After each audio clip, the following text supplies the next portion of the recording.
Bapa, kami mengucap syukur untuk malam hari ini. Tuhan memberkati kami. Kami mempersembahkan doa malam ini dan semua yang kami persembahkan kepada Tuhan. Mohon Tuhan urapi, Tuhan berkati, menjadikan nama Tuhan dimuliakan dan kami semua diberkati. Dalam nama Tuhan Yesus Kristus kami berdoa. Amin. Selamat malam, Bapak Ibu Saudara sekalian yang sudah bersama dengan kita di sini dalam doa malam hari ini. Saudara, doa malam melalui online ini diadakan secara iman Kristiani dengan dasar keyakinan kepada Tuhan Yesus Kristus, Yeshua HaMasyiah, Juru Selamat dunia, Imam Besar Agung kami.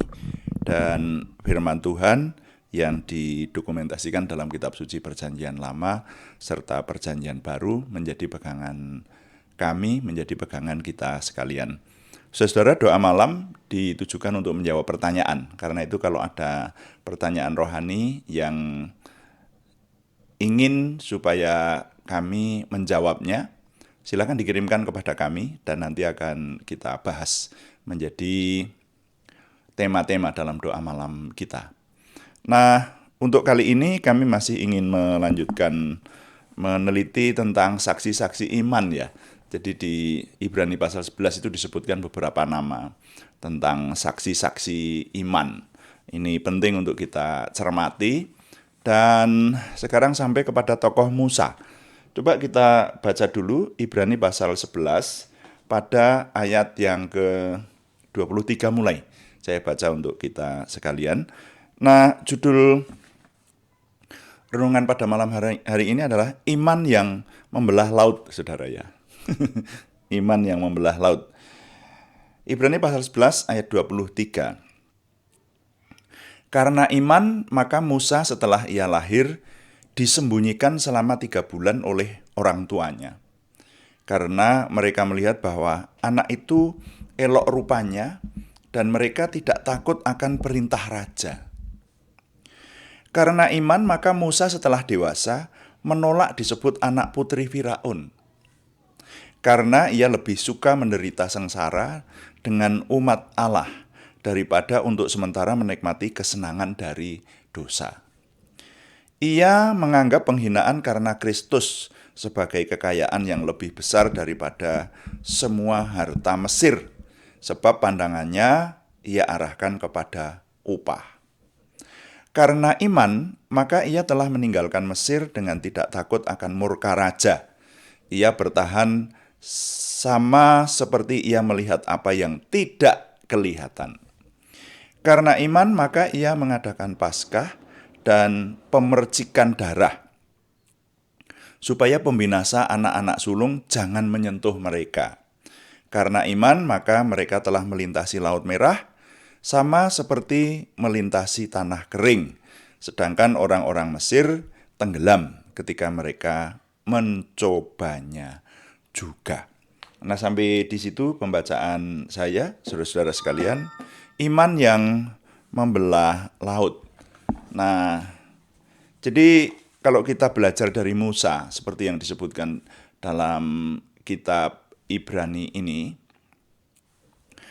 maka Musa itu memiliki bukan hanya satu poin, tapi banyak poin ya tentang iman ya.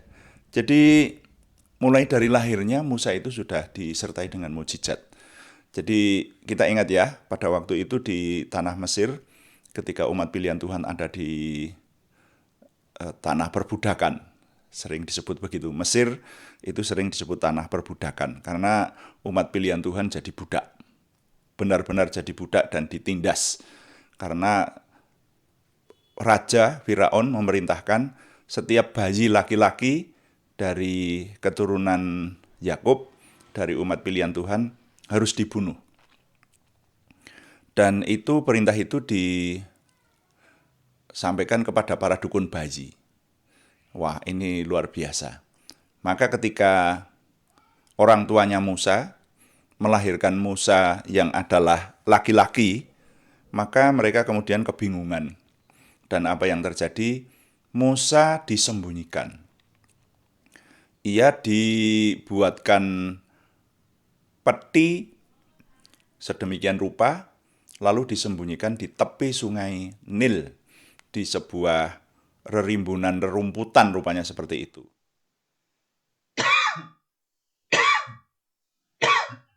Kakaknya perempuan Musa, yang namanya Miriam, mengawasi dari jauh.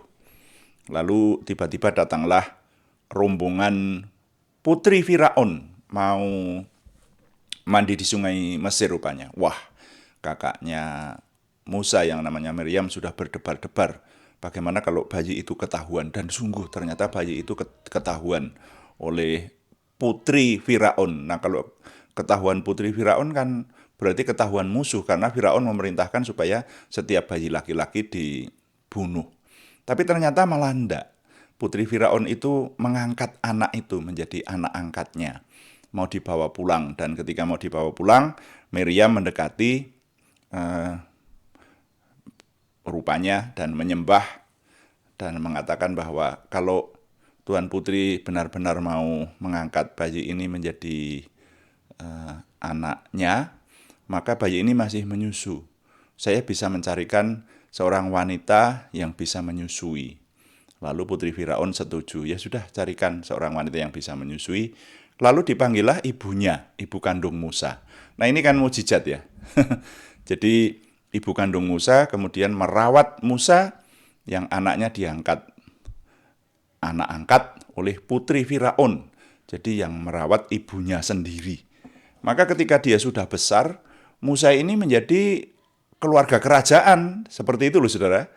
Ya, tapi dia menolak disebut anak Putri Firaun. Ini bagi akal sehat yang suka kepada hidup enak, kepada hidup yang berhasil secara keduniawian, tidak masuk akal. Seharusnya dia suka menjadi anak angkat ini, karena banyak fasilitas di sana. Tapi Musa lebih memilih menderita bersama dengan umat pilihan Tuhan. Loh itu. Nah ini karena apa? Disebutkan karena iman. Nah, jadi saksi-saksi iman ini menunjukkan kepada kita bagaimana orang-orang pada zaman dulu, pada zaman perjanjian lama beriman, ya, itu, dan dia berani berkorban untuk itu, ya, memberikan contoh keteladanan. Dia meninggalkan kemewahan duniawi, tetapi membela umat Tuhan. Ya, kita lihat cerita Musa secara keseluruhan kan semacam itu. Nah, bahkan ia meninggalkan Mesir dan bersama dengan umat Tuhan pergi kepada tanah perjanjian yang dia sendiri belum pernah melihat. Itu. Karena apa? Karena iman, saudara. Ya, karena percayanya. Nah, jadi yang menjadi perenungan kita ini, kok orang karena percayanya bisa melakukan tindakan-tindakan yang besar seperti itu ya. Karena percayanya, saudara. Karena dia percaya bahwa ada Tuhan, karena dia percaya bahwa Tuhan berjanji dan janjinya itu pasti menetas, pasti terjadi, maka dia pergi ke tanah perjanjian itu. Musa pergi ke tanah perjanjian itu bersama dengan umat Tuhan. Nah ini loh, jadi sekali lagi kalau tokoh-tokoh yang lain yang kita lihat kemarin itu hanya memiliki satu poin keteladanan, Musa ini memiliki beberapa poin. Yang disebutkan di sini saja, yaitu tadi ya, menolak disebut anak Firaun, lalu meninggalkan Mesir, kemudian mengadakan Paskah. Nah coba, waktu itu ada hal yang luar biasa difirmankan oleh Tuhan bahwa malam itu semua anak sulung Mesir akan mati. Tapi Musa memerintahkan seluruh umat pilihan Tuhan harus menyembelih domba Paskah dan darahnya disematkan atau dioser-oserkan gitu ya. Ya, jadi disematkan di ambang pintu. Ya, darah anak domba itu. Nah, maka firman Tuhan berkata bahwa anak sulung umat pilihan Tuhan yang pintunya ada tandanya darah Paskah itu tidak akan mati, anak sulung itu akan dilewati oleh malaikat maut seperti itu. Nah, dan itu terjadi. Nah, ini bagaimana ini? Karena iman disebutkan. Lah kok Musa ya percaya dan mengajak seluruh umat ya percaya, dan benar-benar terjadi seperti itu. Nah, ini mari kita belajar dari tokoh Musa ini. Nah, bahkan yang semakin membuat saya terkagum-kagum kepada satu tokoh Nabi Musa ini, ia membelah laut, saudara. Jadi itu kisahnya kan waktu dia memimpin diperkirakan lebih dari 1 juta jiwa. Ya, karena yang disebutkan itu kalau saya nggak salah ingat 603.000 orang yang sudah bisa mengangkat senjata. 603.000. Nah, belum istri-istri dan anak-anak mereka. Jadi jumlahnya diperkirakan 1 juta orang itu. Itu sampai di tepi laut Tiberiu. Ya. Sampai di tepi Laut Merah, kayak gitu ya. Tadi disebut Laut Merah. Itu Firaun mengejar. Dan ini umat waktu itu dihimpit bahaya.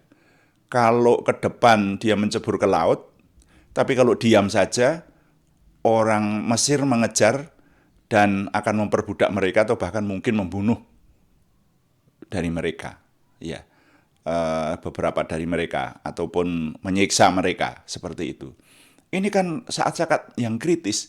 Tapi dengan iman, Musa menggunakan tongkatnya dan membelah laut oleh kuasa Tuhan. Pertanyaannya, pada waktu Musa mengacungkan tongkatnya ke laut itu, kok yakin benar bahwa lautnya akan terbelah? Tapi itulah yang terjadi. Musa mempraktekkan imannya dan laut benar-benar terbelah.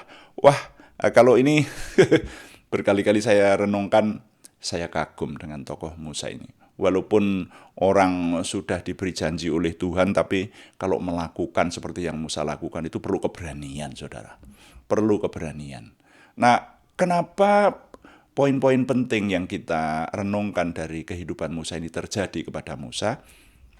Saya kembali mengetengahkan menurut perenungan saya adalah karena Musa bergaul karib dengan Tuhan.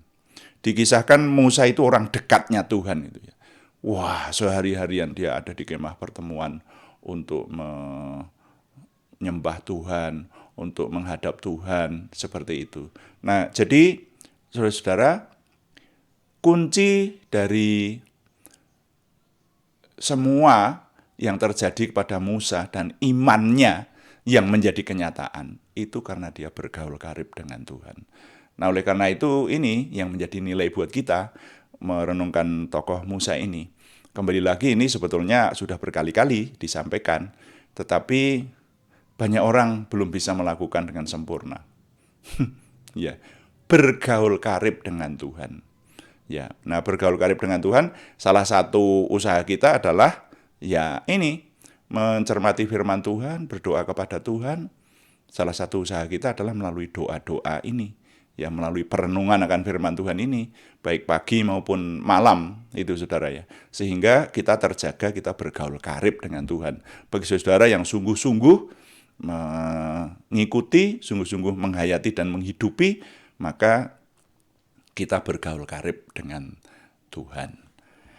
Nah, jadi belajar dari kisah Musa, maka nilai yang dapat saya ketengahkan bunyinya demikian.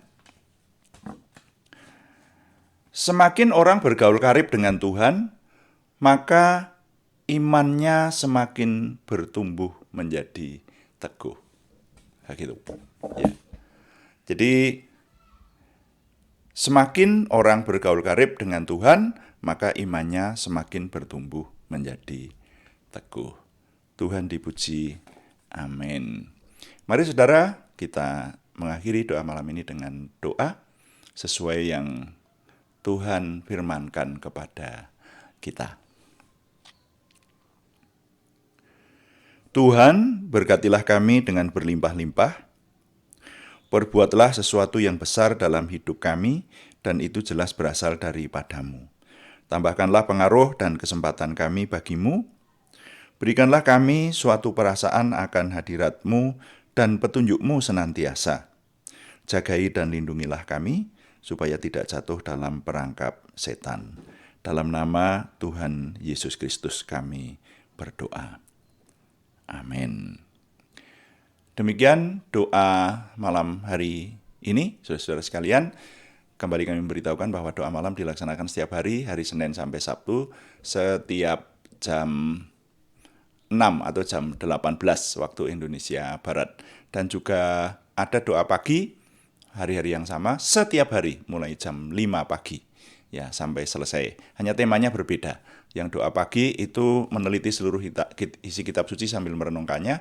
Kalau yang doa malam itu cenderung untuk menjawab pertanyaan dan mencermati hal-hal yang terjadi pada zaman kita ini. Sehingga setiap hari kita bergaul karib dengan Tuhan. Terima kasih kepada semua yang sudah mendukung. Kami tetap mengharapkan dukungan Anda, setidaknya dukungan doa. Juga terima kasih yang belum memberikan subscribe, berkenan memberikan subscribe, like, komen, dan share.